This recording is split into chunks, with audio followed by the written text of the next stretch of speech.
Right guys, welcome back to the channel, welcome back to another video. In this one I'm just going to be showing you how to install your Shimano Ultegra R8150 Di2 rear derailleur. So let's go ahead, let's take a look. So here's the rear derailleur, so I'll just show you a couple of things while it's off the bike. So you've got your mounting bolt there, 5mm hex head to mount it to your hanger.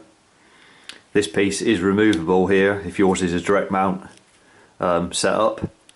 See, this piece comes off via the bolt going through there to remove it. Then you've got the B screw, which is just there, and then you've got your high screw, which is the top one, low screw, which is the bottom one. All of these are 2mm hex heads, Allen keys. So that's the derailleur, and bear in mind when we're mounting this onto the hanger, you want your hanger so it's contacting on this one there, on that lug sticking out, so it's making contact there, just in case you're unsure where it's supposed to be hitting on there. It's just on that lug there. So as you can see here, we've already got the wire installed through the frame for your rear derailleur. It goes up to the centre point in your battery for the derailleur itself, so that's already in. So what we do, get your hex head 5mm and then screw that in. Obviously, like I said, make sure that's touching the frame when you're screwing it in. Just get that okay, and if you just look down the back there, you can see it as you start to wind it in, it will just go past that, and then you can just hold it in position so as it's actually touching the derailleur hanger. And then if you just push down on it lightly like that, then you can snug that up, and then we torque that up to the so we use 8Nm on that.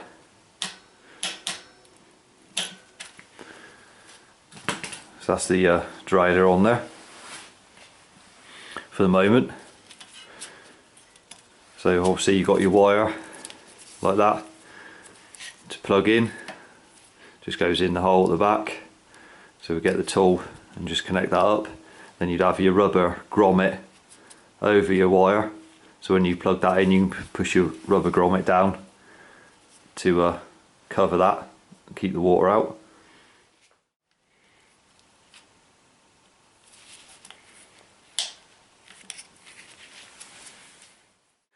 So you've got the derailleur mounted on now, so your wire's hooked up, your shifter's working. If yours is wireless or wired, whichever way, make sure the shifter is working. And then what we do is, before we do anything else, we just check the high-low adjustment and the B adjustment without putting the chain on or anything like that. We just check those first. So here we are behind the derailleur, so we check the adjustment first of all on the high screw first.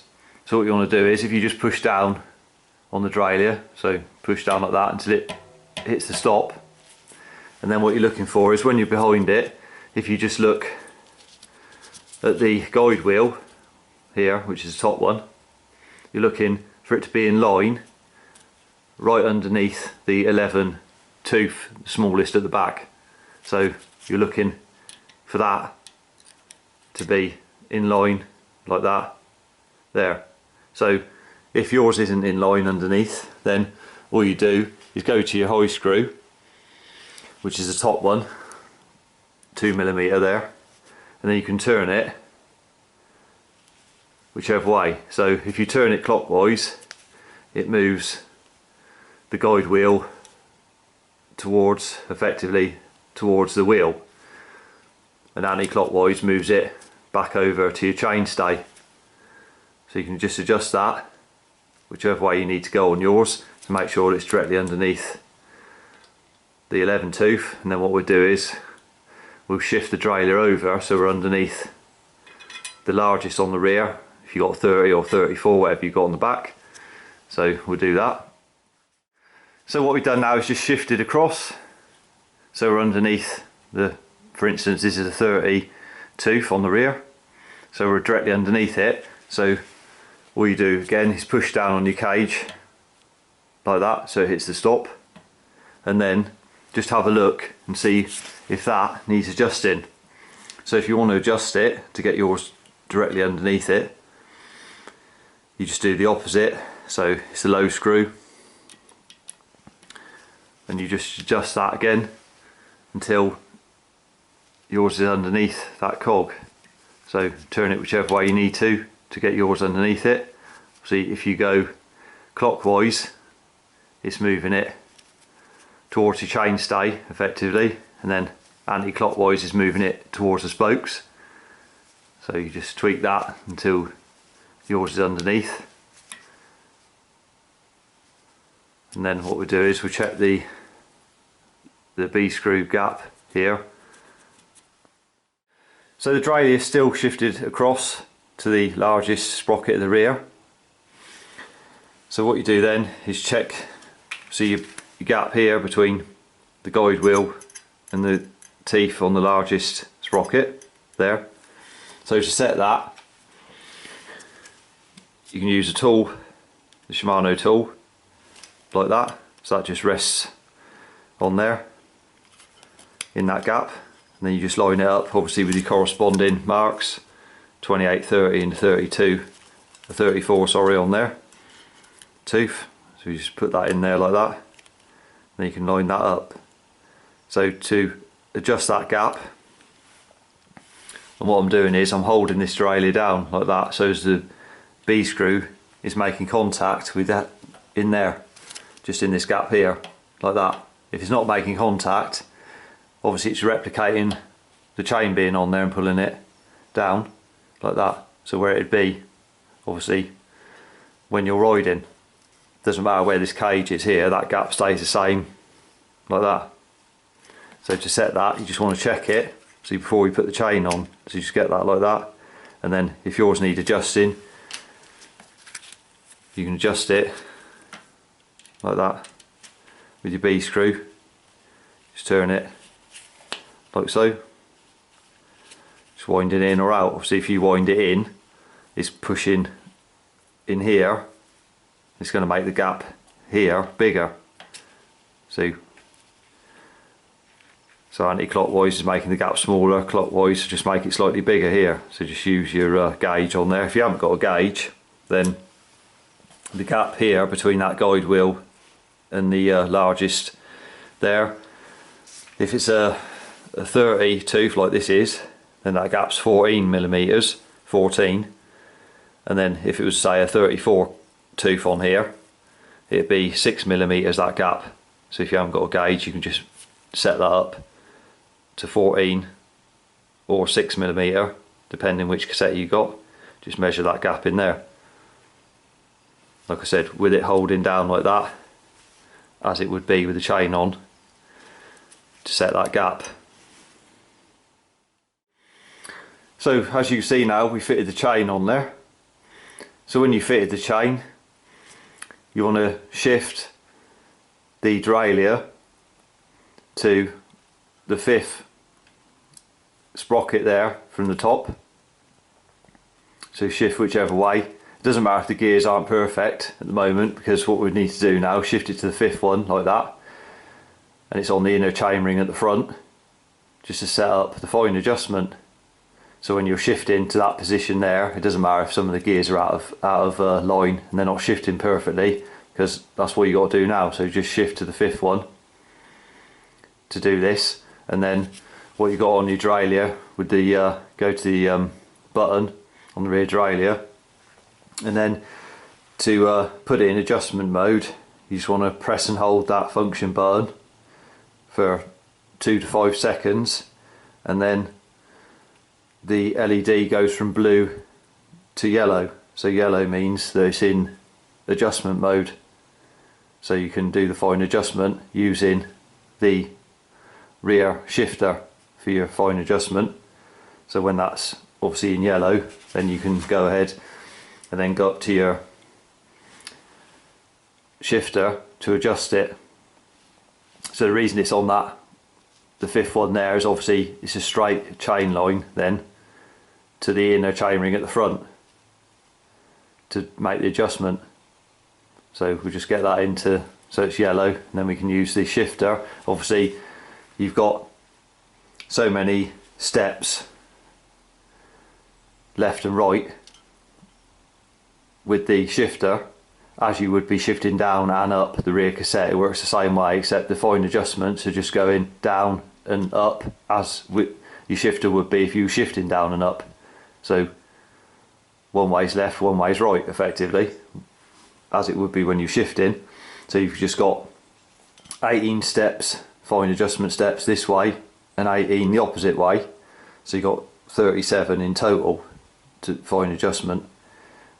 Like I said, the reason it's on that one is just because it's doing a straight chain line then to the front inner chainring we're on at the front.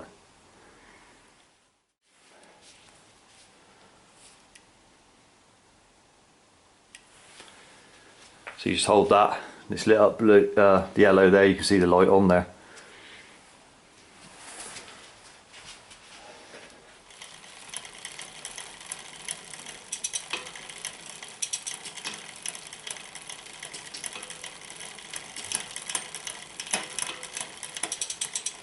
Obviously you can hear that there. You can get this out of adjustment like that, so I'm exaggerating that by moving it so it's making that noise. So if you shift yours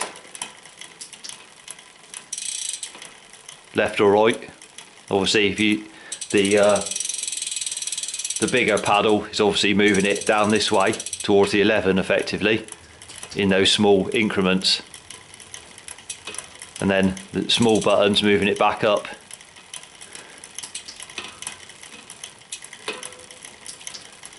So what I'll do is I'll press it, all I'm doing is just tapping button so you can hear there, like that. It's rubbing against the fourth sprocket down, so I've moved it over towards the fourth sprocket so it's making contact with it, as you can hear. So all I do now is click it back the other way. That's 1, 2, 3, 4, 5 clicks back towards the fifth one. As you can hear now, it's silent.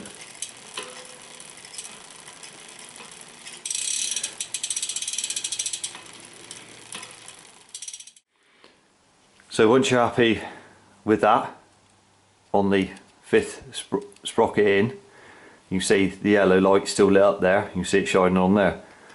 So what you want to do is to get that back to the setting so you can change gear up and down the rear cassette again.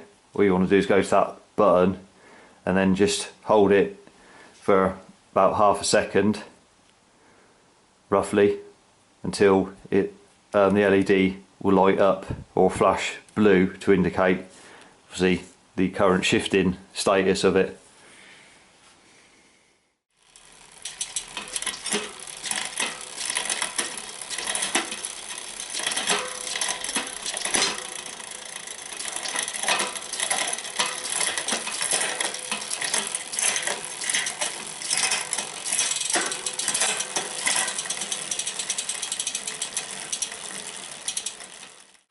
So now we've shifted up to the 30 tooth in this case.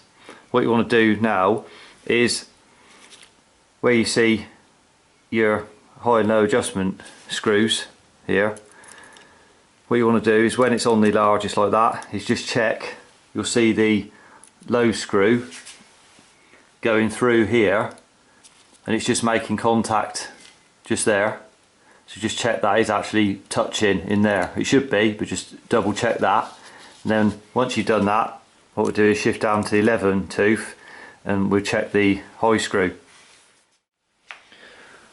So once you're on the 11 like that, what you want to do is check now the opposite So you want to check your high screw, which is the top one, and then what you need to do with that is just make sure it's touching and just back it off one full turn.